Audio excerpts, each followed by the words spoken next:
What about Drake? You like Drake? No.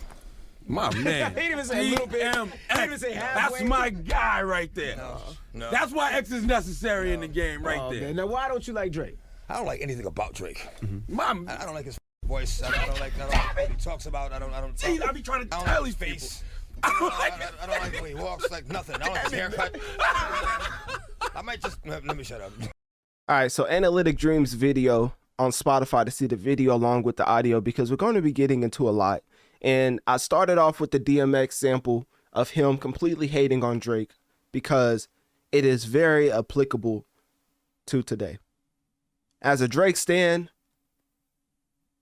throughout the lifetime of this podcast, never on my short 24 years on earth did I ever experience or see something like this when it comes to hip hop.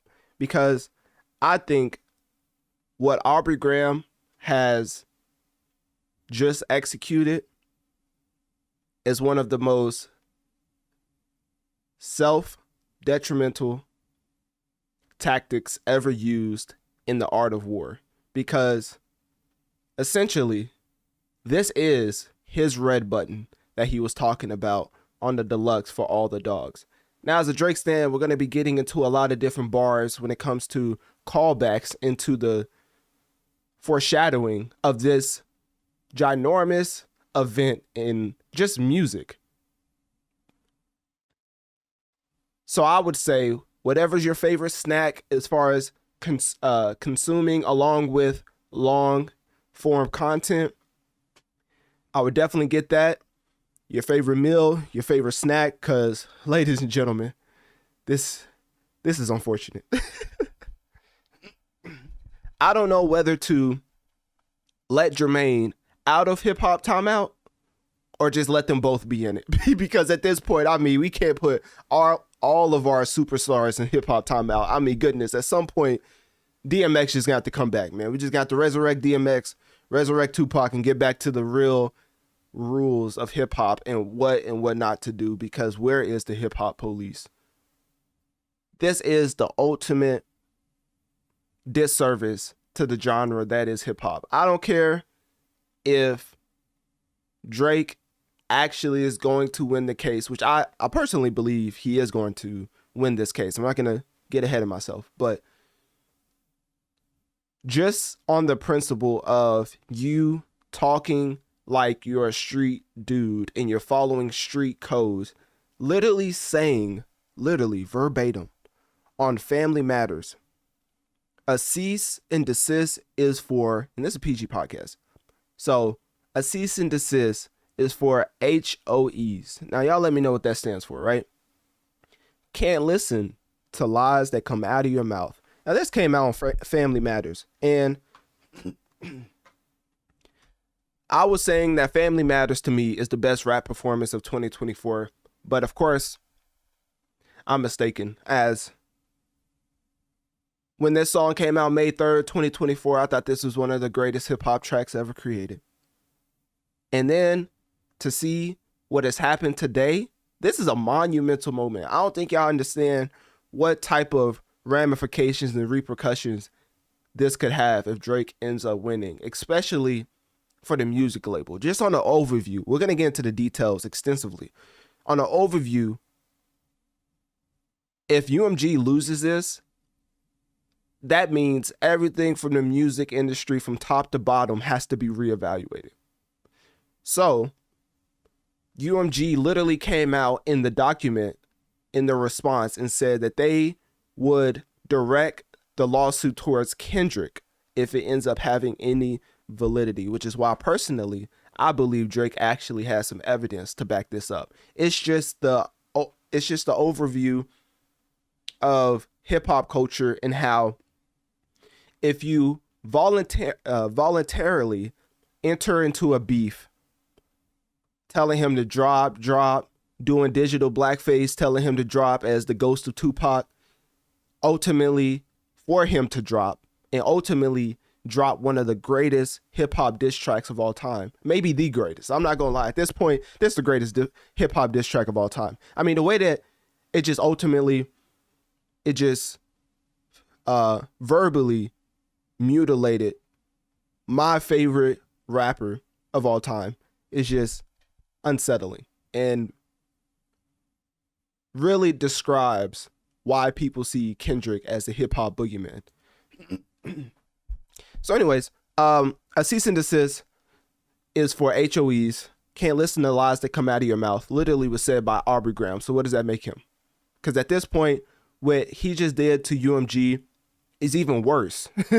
Like literally is worse because it indicates that legal action has begun or is imminent. It doesn't mean that, oh, it's just a warning, might not lead to anything. No, this is going to lead to the court, and these court proceedings, these financial penalties and other legal ramifications will literally change the music industry. This is a very, very pivotal moment, not only in Drake's career, because his rap career it's not over, but his image is over. Like nobody's ever, and nobody really did. I mean, the snippet I played from DMX basically showcased how people weren't believing Drake's hip hop persona in the first place, right?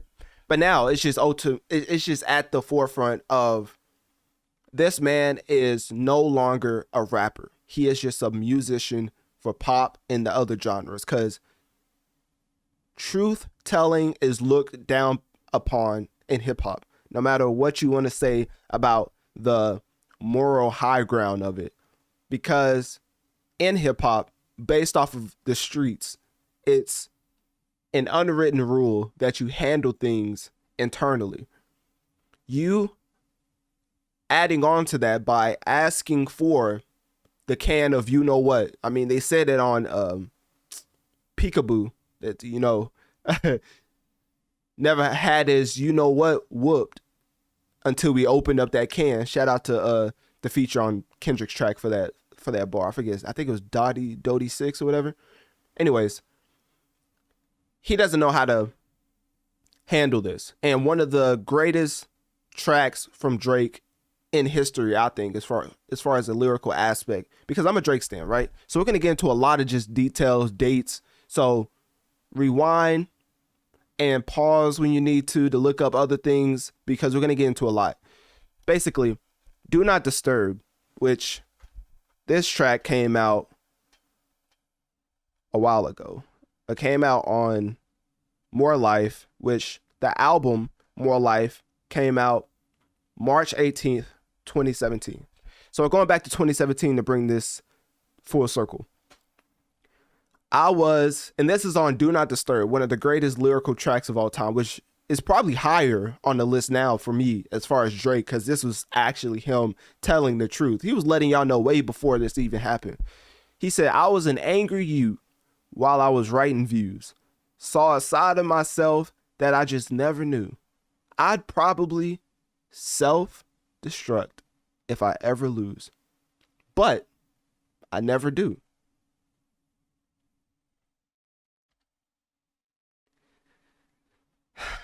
Obviously, Drake has lost in 2024, and now we're seeing him self-destruct. And this is crazy foreshadowing all the way back in 2017. And I brought this up many times, which is what I'm going to get to in a second, because people who follow the podcast, like, I think as far as this career and what I've garnered over time is from me being correct on multiple occasions, but especially when it comes to Jermaine, right? Because he was most overrated rapper of all time. But we're focusing on my favorite rapper. I get it. It's now time to shun my favorite rapper. So I'm about to do so. But I basically talked about how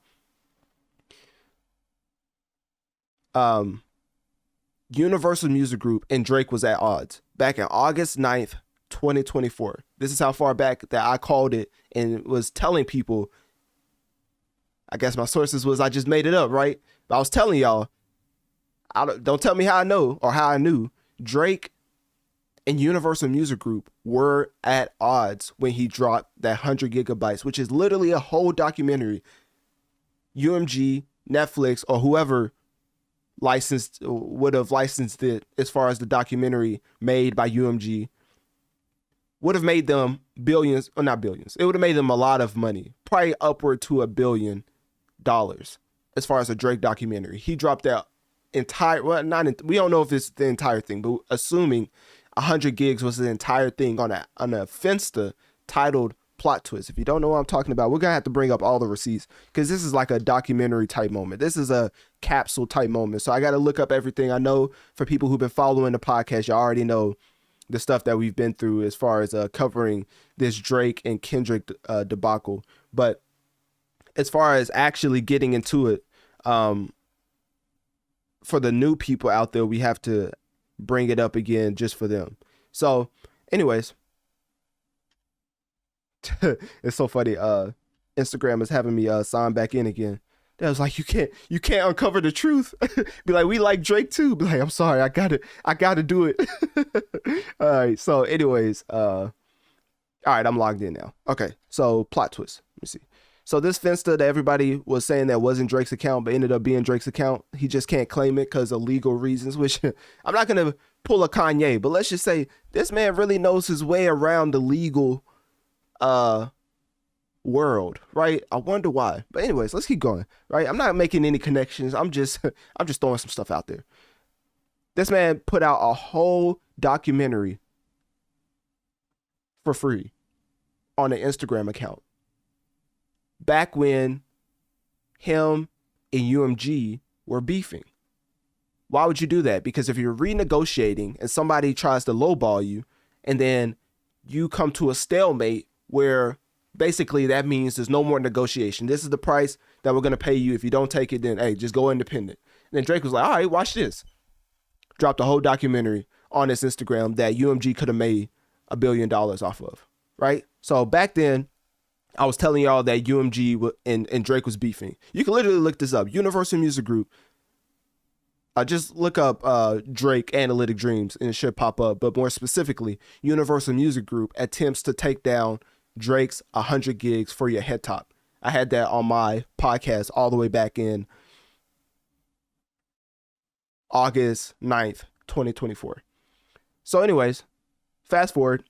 This man says, well, not fast forward, but in 2017, this man says, I was an angry youth while I was writing views, saw a side of myself that I just never knew. I'd probably self-destruct if I ever lose, but I never do. So now we come to fruition as far as these sentiments in 2024.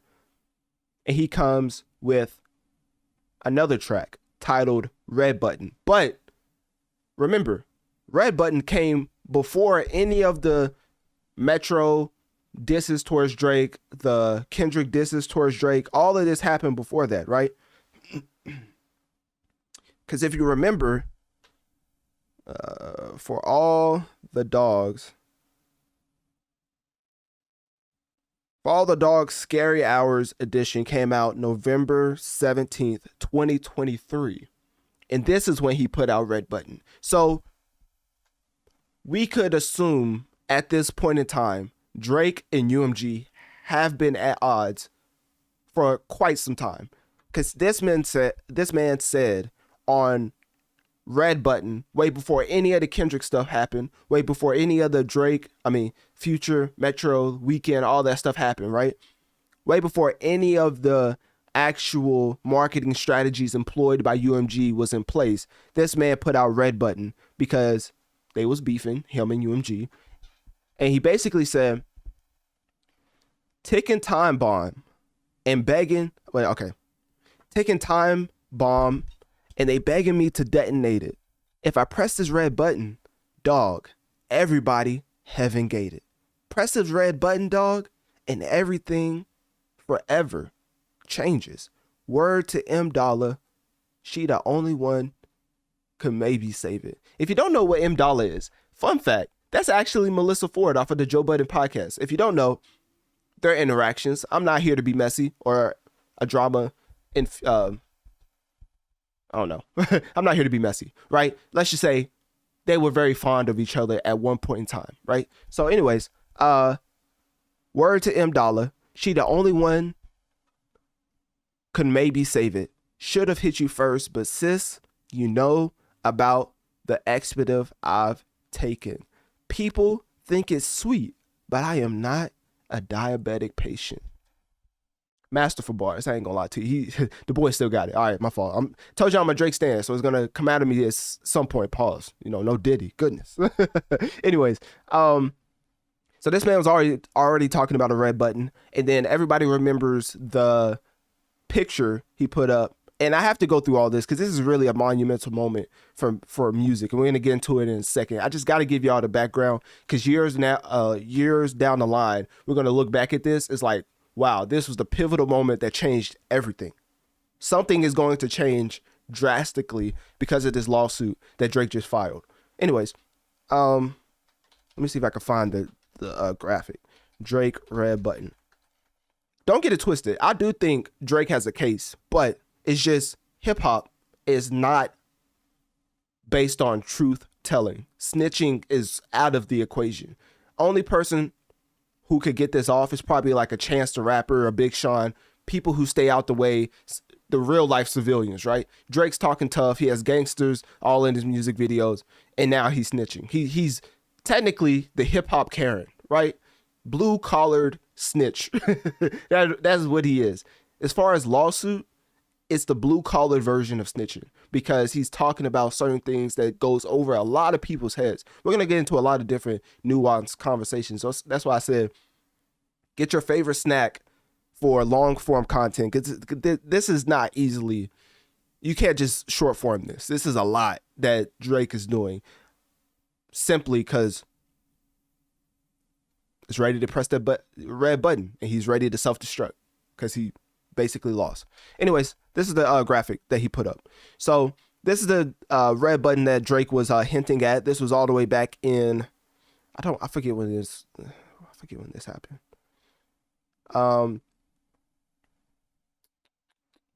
It was a while ago, but he posted this around the time that he created Plot Twist, right?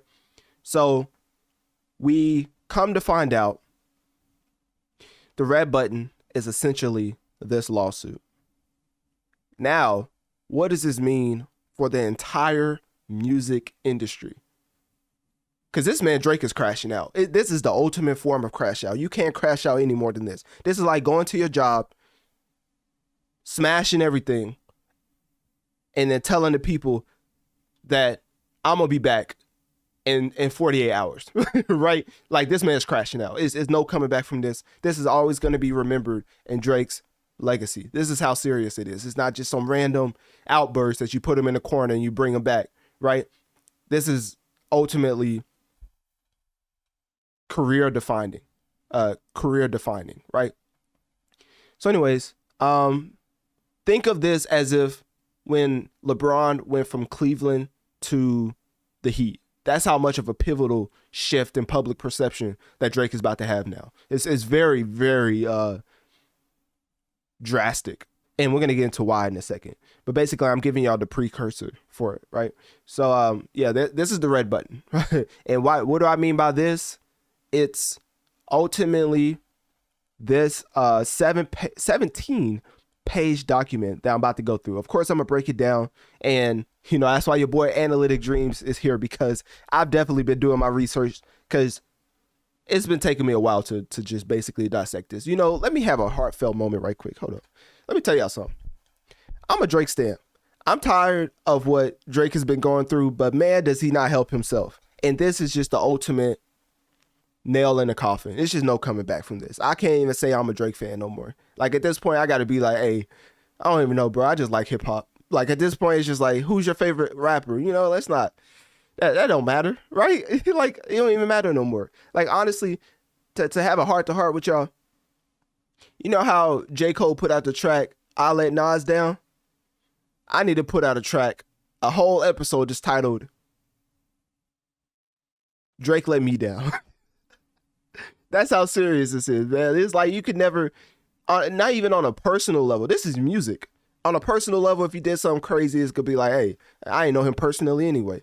On the music side, you crashing out, like your music will never, ever get promoted in the way it used to after this. Because you literally bit the hand, not even bit the hand, you're trying to cut off the head of the person who's feeding you.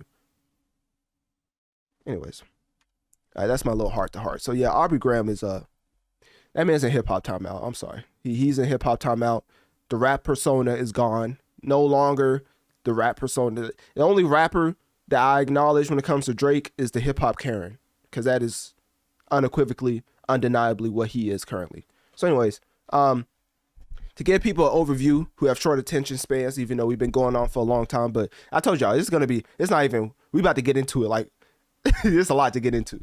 Anyways, just to summarize it for some people out there, Drake, and it's more of breaking news, because just today, Drake filed a second pre-action, a second legal pre-action against Universal Music Group, accusing them of defamation by not halting or refusing to release Kendrick Lamar's Not Like Us, which he says falsely accuses him of being a sex offender.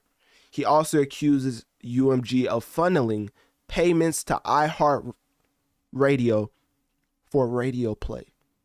The type of accusations that is, like that is foreshadowing, that is basically calling out, this is,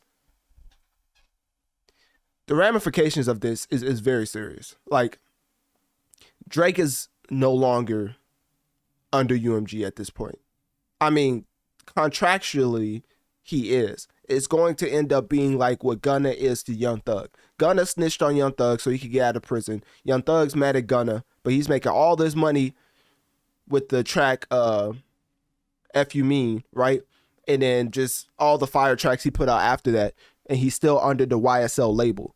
That is what Drake is to UMG right now.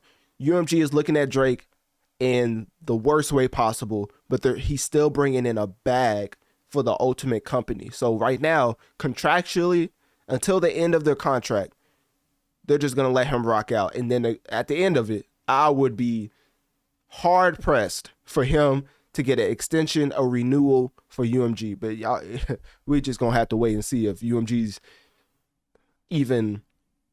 But the things they about to do to Drake, the things that Universal Music, y'all thought Not Like Us was bad. I'm gonna go on another tangent because I got to. This is how serious it is. So P. Diddy, and this is gonna tie back in. So I don't think if you follow the podcast, you already know this is gonna tie back in. So P. Diddy is currently incarcerated, right? I've been detailing the whole debacle of P. Diddy, but basically it started when Sean Diddy Combs put out a lawsuit versus Diageo. No, it's Diageo. And basically they ended their partnership, which was a very impactful detriment to Diddy's bottom line, for the simple fact that Ciroc and the De Leon brands he was no longer a part of. And then coinciding that, he ended up getting all these different accusations right after he sued Diageo. How in the world is that possible, right? So let me just give y'all the timeline. And obviously, y'all can look up Diddy Analytic Dreamz for yourself to see this. But basically, all right, Sean Diddy Combs versus drink giant Diageo, also owner of Ciroc, right? He sued them. He sued the man that pays him. And then let's see what happens. That happened on August 30th, 2023. The Love the Grid album comes out September 5th, 2023. Guess what? November 16th, 2023, Sean Diddy Combs is accused of sexual abuse in lawsuit filed by singer Cassie.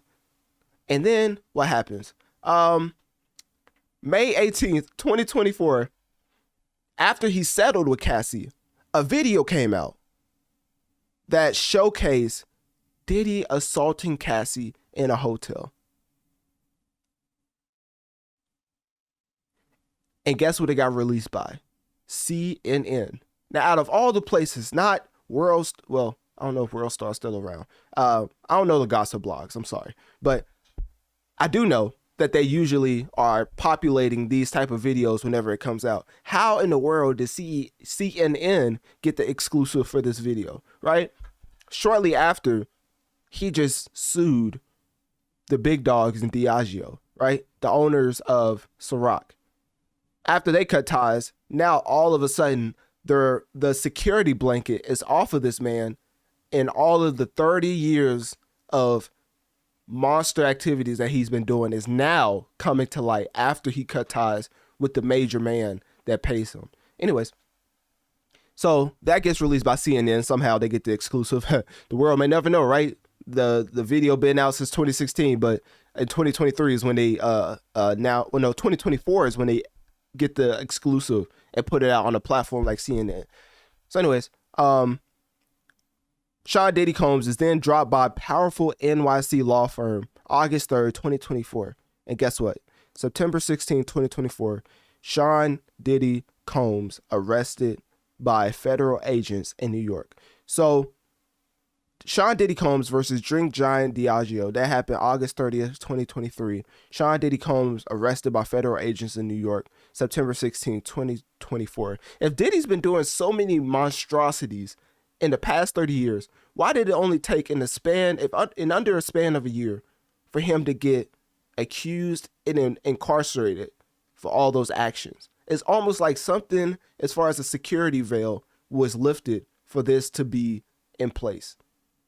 Y'all gonna call me a conspiracy theorist, but just pay attention to what happens to Drake after this lawsuit. That's all I'm gonna say. This is a very, very pivotal moment in Drake's career, and I don't care what Kanye says. It's gonna be a lot for Drake to handle after these type of accusations against Lucian Grange, who is undeniably the big dog in the music industry, just like Diageo is the big dog in the liquor brand industry. Hopefully that makes sense. So, where's I going with that? So Drake going at that's what I was going. Okay, so the market share, right? Because just like Diageo has like all the major liquor brands, right? We're gonna actually let's look that up right now, because I do think that's very important to compare. Because Diddy cutting ties with Diageo is the same thing with Drake cutting ties with UMG. Like it's that type of seriousness as far as once all of the hands in your pot as far as making money on you starts to lift, a lot of the security blankets are also taken away. And there's a lot of stuff that could happen. And maybe the Not Like Us coming right after the red button, maybe that was letting him know like, hey, we could really do what we want if we please, right? So let me see. Diageo Liquor Company. Okay, so the brand that Diddy went against basically was formed in 1997, right? And they owned everything. They owned everything. I tried to look it up. I'm sorry. Too much stuff is popping up. Crown, Johnny Walker, Talisker, Other Spirits, Smirnoff, Captain Morgan, Bailey's, Don Julio. I don't know how to say that. Guinness? Is that beer? I don't drink that. Guinness? Is that a Guinness World Record? I don't know. I honestly don't know how to pronounce that. Guinness? I think it's Guinness. I don't know. But y'all get what I'm saying, right? Diageo owns everything. So Diddy cut ties with them a year after 30 years of past crimes start to get brought up, right? Anyways, UMG, I'm just going to go to what I usually look at as far as the music market share, because I will look up UMG as an overview, but usually I have certain charts that I look at. So UMG currently has 47% of the overall market share. The top players right now for UMG is Jin from K-pop. And then you have Sabrina Carpenter from, well, you already know Sabrina Carpenter. Then you have Gracie Abrams, Billie Eilish, Chappelle Rowan, Taylor Swift. These are just the major players right now in 2024. And we're not even talking about them actually having Kendrick, Drake, The Weeknd, all of them under UMG. We're talking about who's impacting the charts right now under UMG. Just out of the top 10, I just listed off what, like 4 or 5? I don't know. It was all right. So Jen, Sabrina, and hyphen. I don't know who that is.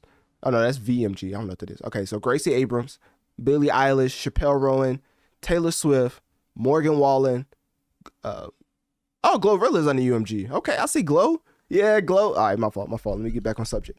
So anyways, Noah Kahan, y'all get what I'm saying, right? All of the top players in the music industry is under UMG for a reason. They're the big dogs of the music industry, just like Diageo was the big dogs of the liquor brand industry. The reason why I'm making these ties is because I want y'all to pay attention to what follows months, years from now after this. Drake's career is done. It's done. It's never going to reach the heights of what it used to be. It's actually done. It's not hyperbole. It's not an exaggeration. It's not fictional. It's actually done. So when it comes to the career of Drake, it's essentially reached its peak in, what was it? It reached its, Drake reached his peak with Nothing Was the Same when he sold 658,000 first week. Now, I know a lot of people probably say Views. Oh, no, I'm tripping. My fault. Views was Drake's peak when that sold 1 million first week. Goodness, I mean, it was almost putting up Taylor Swift numbers, right? When did Views come out? So now we can undeniably say that emphatically Views was Drake's biggest album ever in his career. He's never reaching that height again, especially not after this. So 2016 Drake was the biggest he will ever be. 2016 Drake, which is when I saw my first ever concert. It was Drake in 2016. So maybe I was on to something before I started this podcast. You know what I mean? Prophetic. I'll just play. I don't even know if that's a word. Is that a word? Y'all let me know. Anyway, so yeah, that was the biggest Drake will ever get in the music industry. So it's essentially over. The overview. Now that he's filed this second lawsuit, that just adds upon the lawsuit that we're about to get into right now. So this 17-page document basically encapsulates all of this. The second legal pre-action is basically expounding upon that. And very interesting how it's coming on the heels of Kendrick putting out G and X, which is currently the most listened to album in the world, right? It's set to sell around 400,000 to 500,000 first week. We'll end up seeing what that specific number is. But Drake to say that UMG is funneling payments to iHeartRadio is saying that they are paying for music plays, which is a huge no-no. I mean, UMG had to pay out for this type of accusation back in the day. So I'm not saying they never did it. I'm just saying when you accuse them as the top artist of doing it, it's over. So UMG pays out for payola lawsuit because this happened before. I forget when it happened. So UMG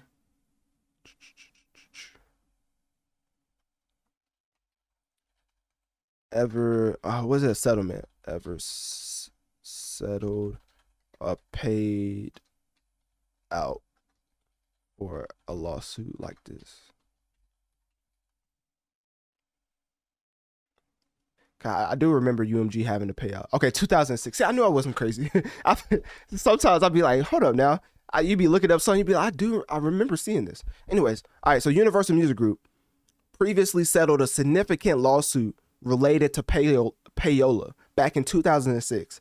UMG agreed to pay $12 million to settle accusations made by the New York Attorney General's office, which alleged that executives from the company had engaged in pay-for-play practices. These practices included providing radio stations with bribes such as vacations, electronics, and other incentives in exchange for airplay for these artists' songs.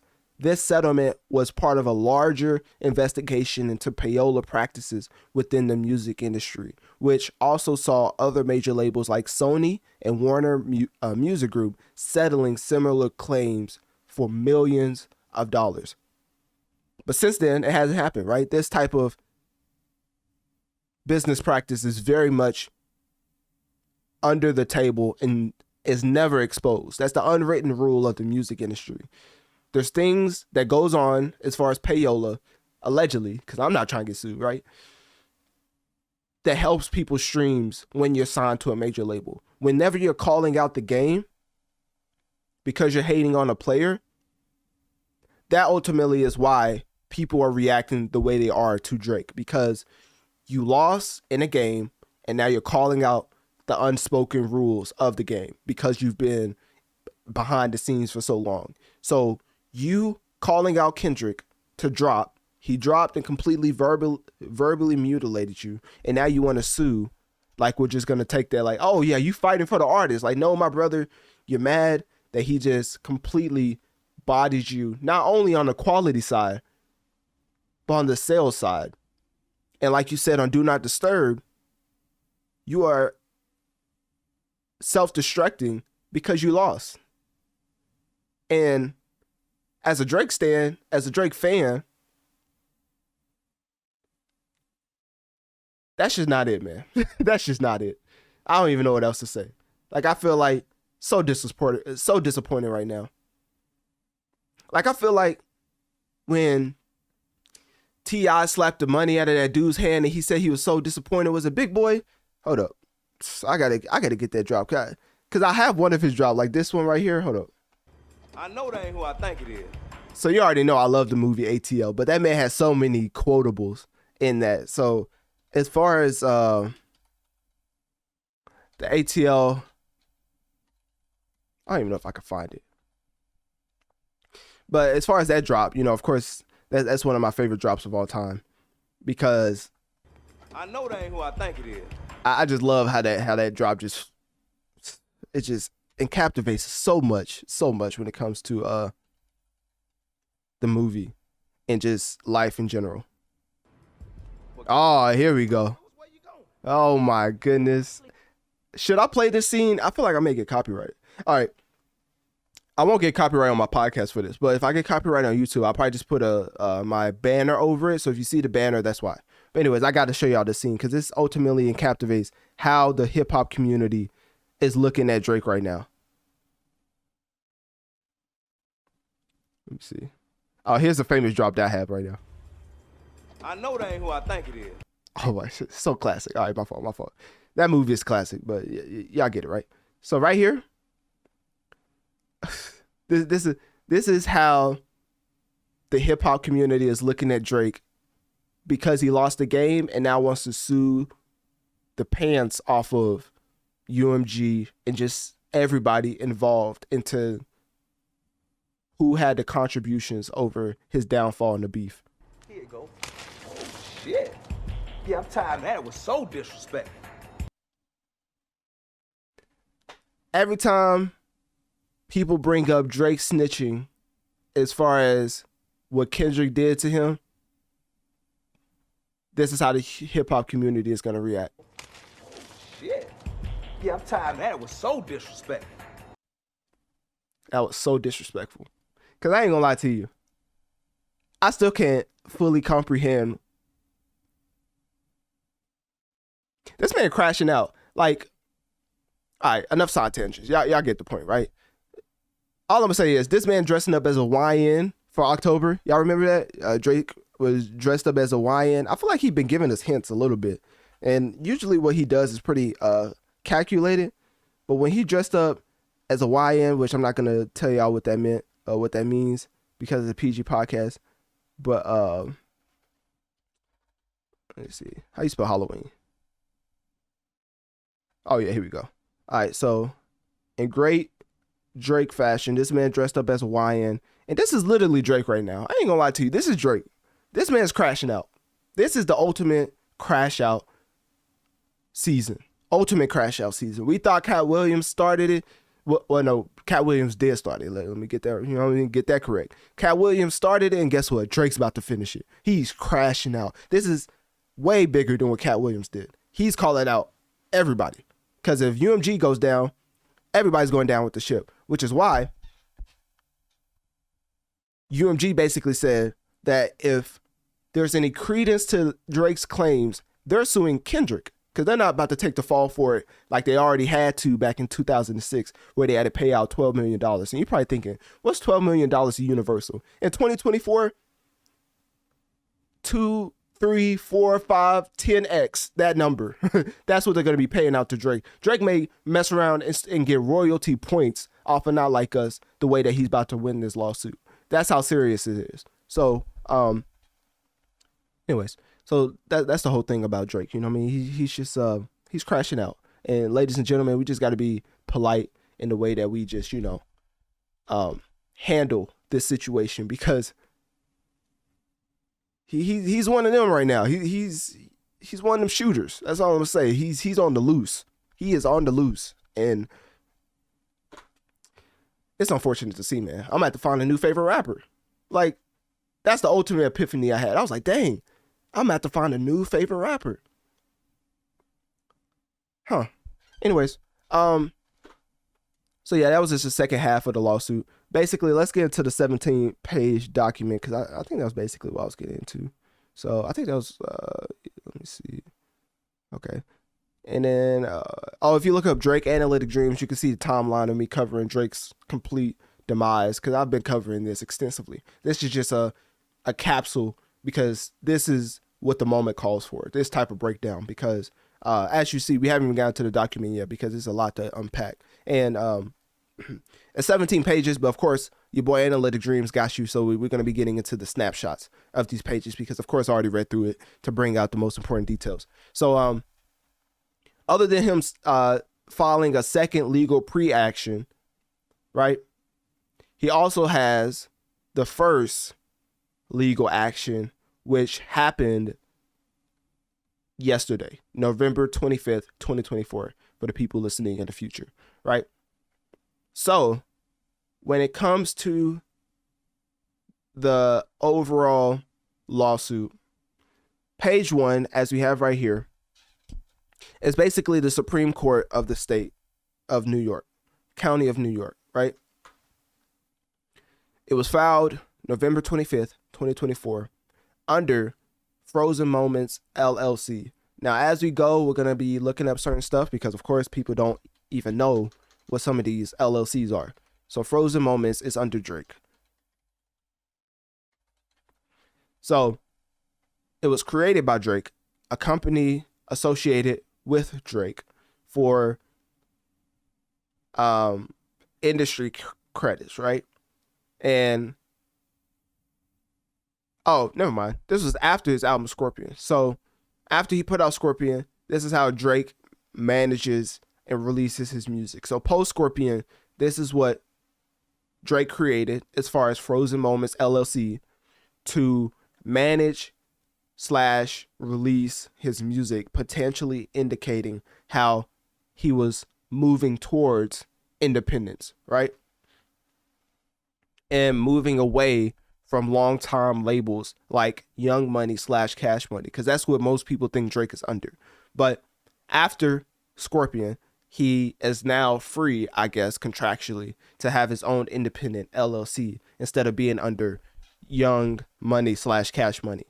And basically, this is the first time you've really heard about this, because Drake goes under the mantra October's very own, which is OVO. So whenever you see Frozen Moments LLC, then you don't automatically think Drake, because he goes under OVO, of course. So just to put it in layman's terms, Frozen Moments LLC is linked to Drake based on entertainment projects and basically a multifaceted entity in Drake's business empire.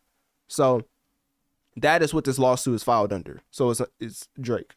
And if you don't believe it's Drake, I mean, all the way down the bottom, let's just Analytic Dreamz video on Spotify to see the video along with the audio. But basically, you can see right there.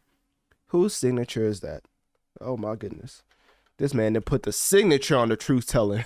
he worse than Gunna, ain't he?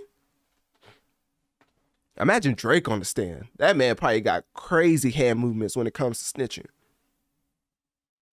Imagine the duck lips while telling Lucian Grange that you stole from me. Man. Anyways, pause. With that being said, let's get back to page 1. So basically, page 1 is Frozen Moments suing UMG Recordings and Spotify. Don't forget, I love Spotify, so I'm a little biased, right? But what I will say is, I think Drake could win this lawsuit. I hope that doesn't get lost in translation, because hip hop tells the untold rule of no snitching. Just because this man is going to win a lawsuit doesn't mean that the overall hip hop mantra is going to agree with that, because basically you lost the battle and now you're truth telling. That's the two events which hip hop is mad at. If you was just truth telling without losing the battle or without the battle ever existing, people will be more receptive to what you're doing. But we know because you got called a PDF and you eventually lost the overall hip hop battle, that's why this is coming after. Literally, this lawsuit, November 25th, 2024, is coming 3 days after GNX, and GNX came out November 22nd, 2024. So yeah, 3 days after, if I can count. Yeah, I think that's right. 3 days after Kendrick put out GNX. So not only are you suing the music label, making it seem like it's, empowering the artist, you're doing this to take away shine from Kendrick Lamar's GNX, and you're also just digging a deeper hole as far as the death of Kendrick, of Drake's career. This is actually very pivotal. So anyways, y'all get that. Well, you should at this point. So anyways, this type of lawsuit is basically seeking pre-action disclosure under New York Civil Practice Law and Rules Section 3102C. I don't even know what that means, whatever. So pre-action disclosure basically means that the court is asked to order UMG and Spotify to provide limited pre-action disclosure, which typically involves providing documents or other evidence needed to formulate a complaint or assess the viability of a claim before actually filing a lawsuit. So basically, Frozen Moments LLC is like, hey, we need something before we can put this lawsuit together. We already have something, but we need these specific things which will help strengthen our case, right? So that's basically what this means. And overall, it references Lucian Grange as far as page 1, of course, the CEO of UMG, highlighting the challenge for artists to gain visibility on Spotify, citing the massive volume of new songs uploaded daily. So they say that Spotify is described as the world's most popular audio streaming service with over 640 million monthly active users as of the third quarter of 2024, which, hey, I appreciate. We're about to hit the 7 million milestone as far as total downloads. You know what I'm saying? Just clap it up right quick for y'all, because as far as the masses, you know what I'm saying? Y'all really been showing out.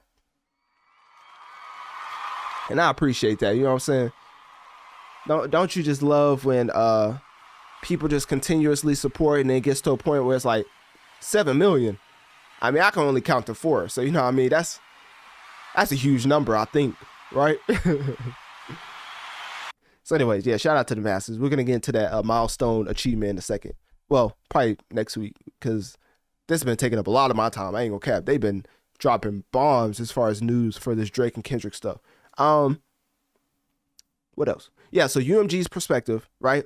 They basically are facing these allegations. Spotify's facing these allegations. And why is it pre-action disclosure? It's basically because the petitioner, which is Frozen Moments LLC under Drake, likely lacks sufficient evidence to file a full complaint or needs to ascertain specific details to tailor the legal claims efficiently, right? And effectively. This could be related to contractual details, data on the artist's earnings, or specifics on how algorithms work to promote or suppress certain content. So, overall, for the first page right here is just letting you know that what the overall lawsuit is about. So, moving on to page 2, this is where we get into the cusp of the details, because, ladies and gentlemen, this is groundbreaking revelations right here. So basically, they talk about the relationship between UMG, saying that it was a long-standing and a symbiotic relationship, a multi-year licensing agreement in place since 2020. Now, that's not news to anybody, right? But they said that the expansion of the partnership in 2024 to enhance music discovery and fan experiences indicates ongoing collaboration which might be relevant as far as assessing how Spotify's platform features affect Drake and just artists in general as far as visibility and ultimately revenue. So getting into the pocket watcher segment of this lawsuit, page 2 literally dives into the overall finances as 2.28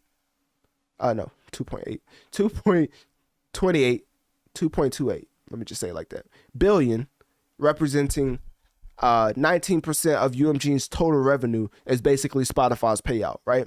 So Spotify payment to UMG for the year of 2023 was 2.28 billion. That is insane, representing 19% of UMG's total revenue. And this is very pivotal for what we're about to get into next, as the structure of their deal is why Drake is going so hard at UMG and Spotify, opening up the lane of an Apple deal. That's what I'm gonna say. So anyways, let's keep going.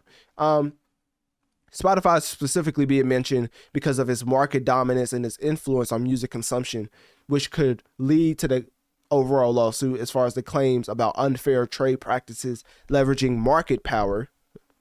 Remember when I talked about UMG having 47% of the overall music market share? Is getting back into that, as Spotify also has majority market share when it comes to overall music consumption.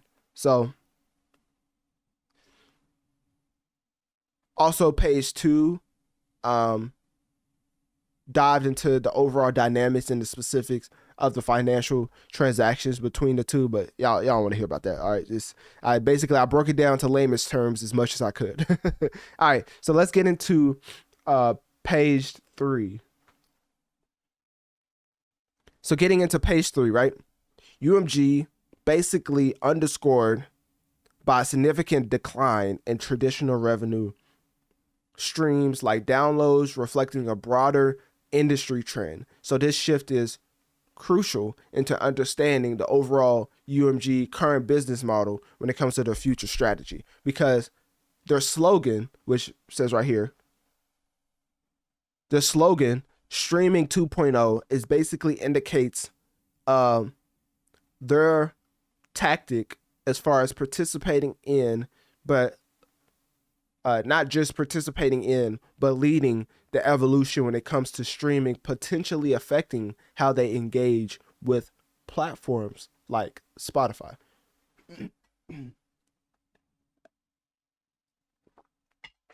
Had to take a sip, you know what I'm saying? My voice is going out. But anyways, basically, streaming 2.0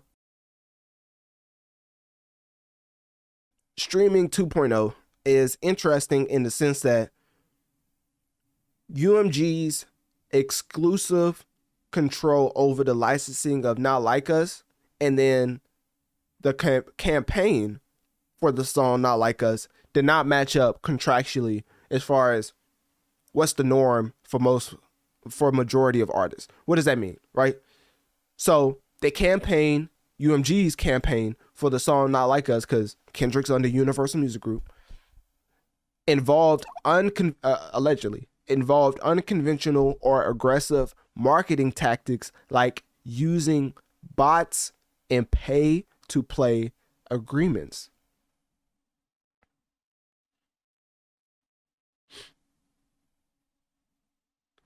This is the ultimate portion of page 3 that I want y'all to understand.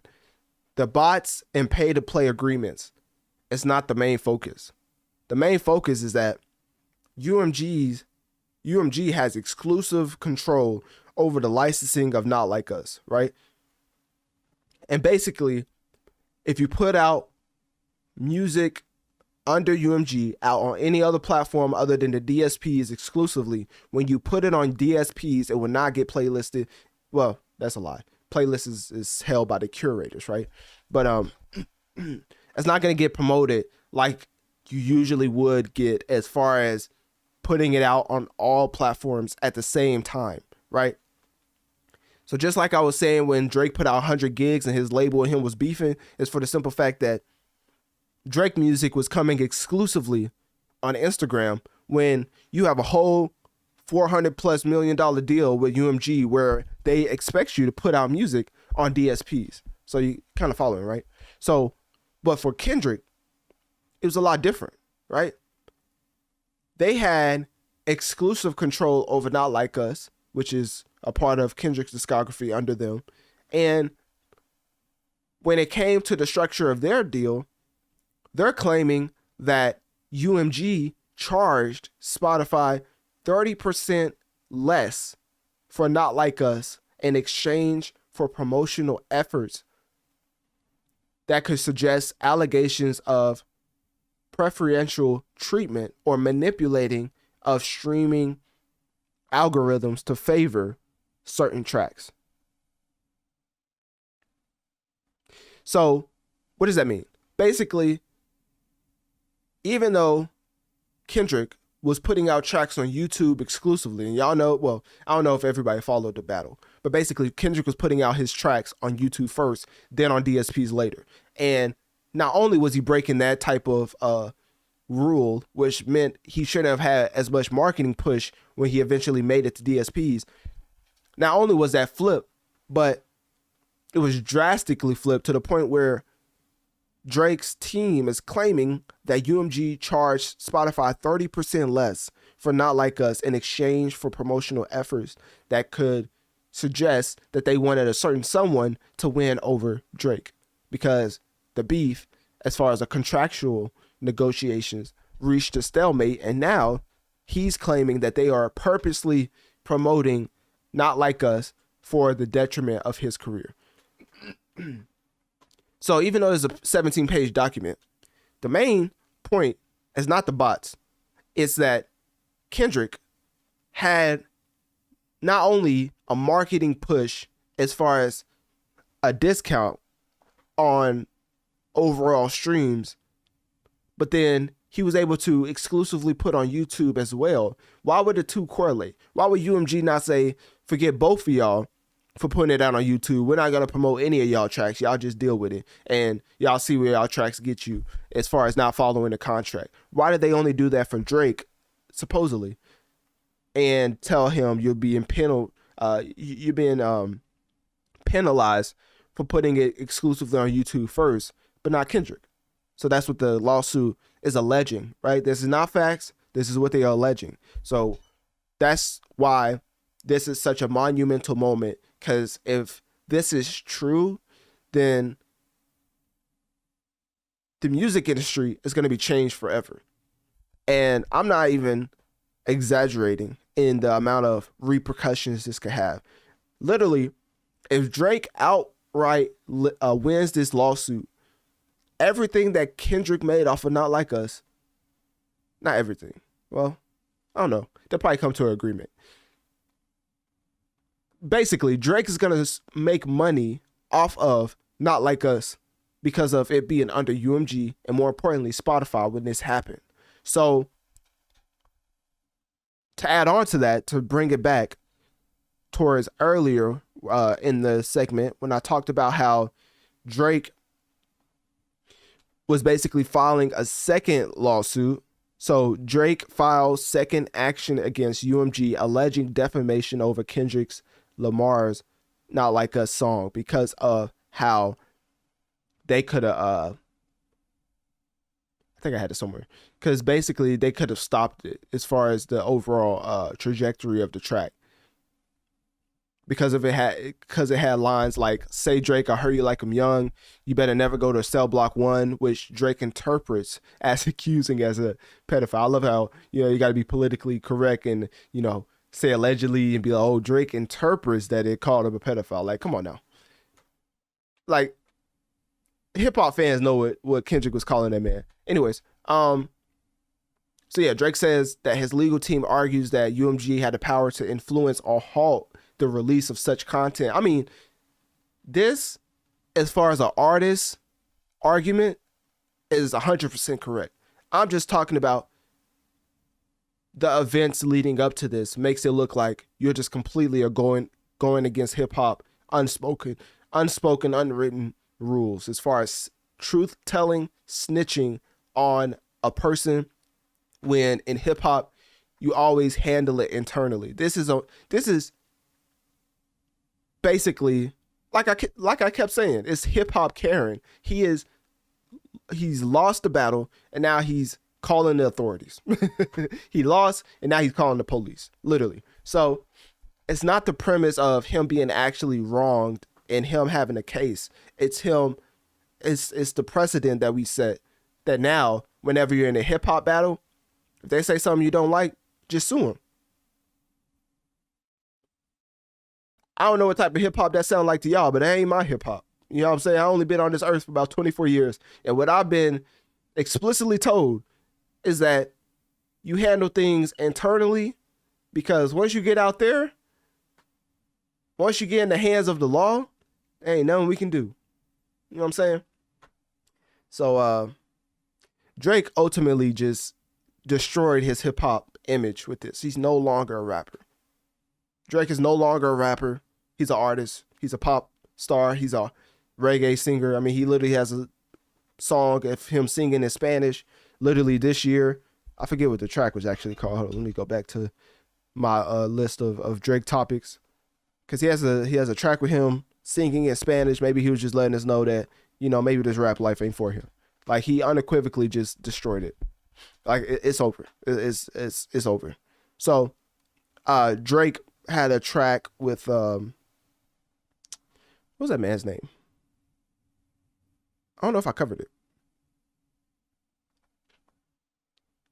I guess I didn't cover it. Camila Cabello. It wasn't that one. Was it Vori? I don't even think Drake has it on his profile. That's how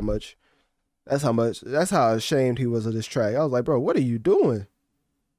Cause he be hiding these tracks, acting like he ain't putting out as much as he is this year. Let me see. Was it Sideways? It definitely was not Sideways. All right. So basically, I can't find the track because he hit it, but it's okay. Yeah, it's okay. Hey, that is unfortunate. I was gonna find that track too. Was it Peso Pluma? I think it was Peso Pluma. See, when you actually follow the Latin field, you can start typing in the actual name. Hold up. Peso Pluma Drake. Yeah, that's what it was. See, when you actually cover music, you know what I'm saying? You could bring up these tracks they try to hide. So anyways, Drake tried to put out something and completely hit it, but it's okay because that's what I'm here for. October 18th, 2024. This man was on Peso Pluma's album, and I'm not going to play what it sounds like because, of course, you know, I don't want Frozen Moments to come after me, right? You know what I'm saying? It's titled Modo Capone, or, I mean, you could just type in, it's not Peso Pluma, it's Chino Packers, my fault. Chino Packers, Drake, just type that in, the song will pop up, or just type in Modo Capone. Basically, it's Drake singing in Spanish, and let me just tell you something. At that point, I was like, this man's spiraling out of control. Because who told him to do that? Y'all listen to that verse and come back to me. Who told him to do that? Anyways, let's continue. So ultimately, his rapper persona is gone. It's over. Drake is no longer a rapper. If you do want to call him hip hop, you got to call him the hip hop Karen from now on. It's no longer Drake. It's either Arbery, hip hop Karen, or the blue collar snitch. Y'all pick one. So anyways, Drake continues to snitch, talking about how, where we at? We page 3? Oh yeah, okay. So basically, that's the ultimate, that's the epitome of this whole entire debate, is that Not Like Us got promoted, even though it was exclusive on YouTube, even though he put it out on another platform exclusively first, and he still got promoted. But not only did he get promoted, he got a discount percentage, 30% less is what the lawsuit is claiming, that for promotional effects, for promotional marketing, that it suggested that the allegations and the preferential, I can't say that word, the preferential treatment to that track manipulated the streaming algorithms in favor of Kendrick, which ultimately means that Drake was targeted, I guess. I don't know. But so yeah, page 3 page 3 of this entire document is what you should really be looking at. I mean, this is where it gets really interesting. I mean, any artist would be upset over another artist getting a discount to promote a track, but that's just how the music industry is. Like, when you play the game and you lose, you can't just call out the unwritten rules of the game. Like, imagine if you're playing basketball, right? And you go up for a layup, and then somebody's under you, right? And then after the game, that person comes out in the interview. He was like, yeah, my coach told me to stand under the goal just in case, because he be slashing a lot. So, not give him a lot of space to land, and he may just, you know what I'm saying? Like, it's one of them type unwritten rules. It's messed up. I know. It's very messed up. And for my athletes out there, y'all know what I'm talking about. There's certain things that your coach may hint at. Like, in football, I think he's coming in with a hurt hip or a bruised hip or whatever. You may want to hit him extra hard. You know what I mean? Right there. You know what I'm saying? Or the wide receiver, he has a bad shoulder or something. You may want to, next time you tackle him, you may want to prioritize that area. The unspoken, unwritten rules of sports, right? To gain a competitive advantage. But people don't speak on it because the outsiders looking in, they'll be like, that's messed up. Like, yeah, it is messed up. We trying to win. You know what I'm saying? So anyways, yeah, hopefully I understand what I'm saying. But people who don't play sports, it's always something that goes on behind the scenes. That's just an unspoken rule that we just don't speak on that at all. And that's what Drake's doing. So Drake's career is, I'm not going to say it's done. His hip hop career is forever changed. All right, so that's page 3. After page 3, we got into page 4. All right. So page 4 just basically expounded upon what he already said as far as calling out Spotify and UMG, saying that they had these payola tactics through wire transfers, checks, and allegedly, right, in the lawsuit. Hopefully I don't have to keep saying allegedly. I mean, it's just them. Like, they doing it. They accusing you, not me. I'm just reading it off. So anyways, basically saying it might be relevant for tracking financial transactions or disputes over payment terms. So this is the whole point as far as filing. I forget what was this. As far as filing a lawsuit, this is the pre-action, right? Pre-action discovery. So now page 4 is detailing what they want in the discovery, which is wire transfers, checks, anything that could be relevant for tracking financial transactions or disputes over payment terms. Now, that is where I think Drake will have him beat. So when it comes to that, ultimately, UMG's cooked. It's been known that Kendrick was using a lot of bots, right? So UMG has to shift the blame. So that's why I think UMG actually came out. Yeah, so UMG, I don't want to skip ahead, but just to address that point of UMG being cooked, this is very important that you know that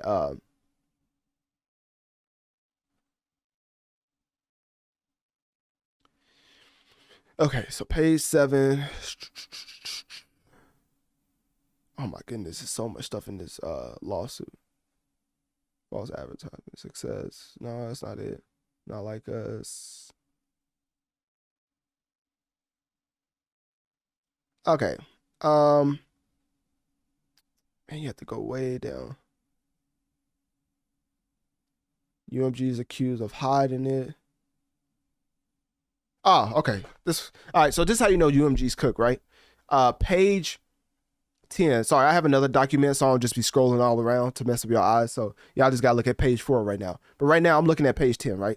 So page 10 of the document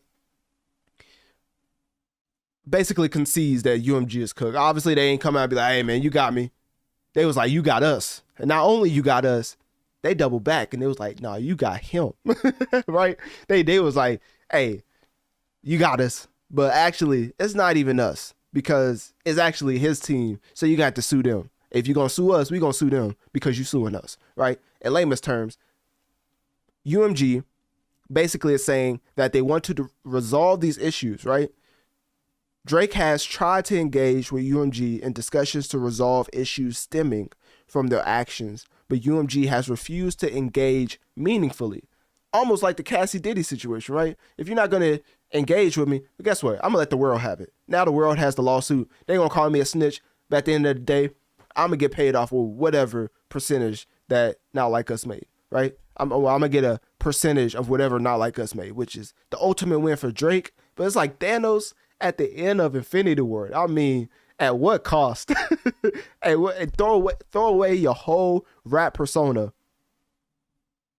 I mean, Not Like Us is a huge song, but throw away your whole rap persona just to get percentages of that track calling you a pedophile. I mean, I understand, but man, can't be snitching. Not in hip hop. Honestly, if y'all knew the dollar amount that he could possibly get from getting a percentage of Not Like Us, y'all probably snitch too. I ain't gonna lie to you. But anyways, we're talking about Drake. So Drake is already good. So this makes it even more egregious. So UMG basically concedes, and they said, we're not engaging meaningfully in any type of lawsuit negotiations, right? Instead, they was like shifting the blame towards Mr. Duckworth, which if you don't know is Kendrick Lamar's real name, suggesting legal action towards them. Now, if Drake doesn't have a claim, or if Drake and his team doesn't have a claim, why in the world would you be like, hey, let's shift the blame towards them? Why would you say that? Isn't it? Hold up. I thought we was in this together. Now that we caught you saying it was me, it's like getting caught in the car. You got something illegal. What Kendrick say on GNX, he was basically say, riding dirty, so when the police pulled me over, I can't say nothing to him. Something like that. I forget which track that was on. But anyways, you riding dirty in the car, right? And all three of y'all homies, Spotify, Kendrick, and UMG, they all know y'all riding dirty. Drake, the police, he pull you over. He tapped the glass. He like, hey, I think y'all got something in there that's illegal. Y'all get out the car, right? Y'all like, man, it ain't really nothing, honestly. Like, I don't even understand what you looking at. Like, bro, we just trying to get to our next destination. You know what I'm saying? We trying to go to preschool to bump some Not Like Us. You know what I'm saying? Because all the little Timmy's screaming that you a pedophile, but my fault. You know what I mean? You want to check the car. Drake finds something, and they're like, hey, you know what? I don't know how you found that, but honestly, if there was anybody that could have been the owner of that weapon, it probably was him. And that's where we at. That's where we at in 2024. So ultimately, Drake is going to win this lawsuit. But at what cost, my brother? Because I basically just summarized it.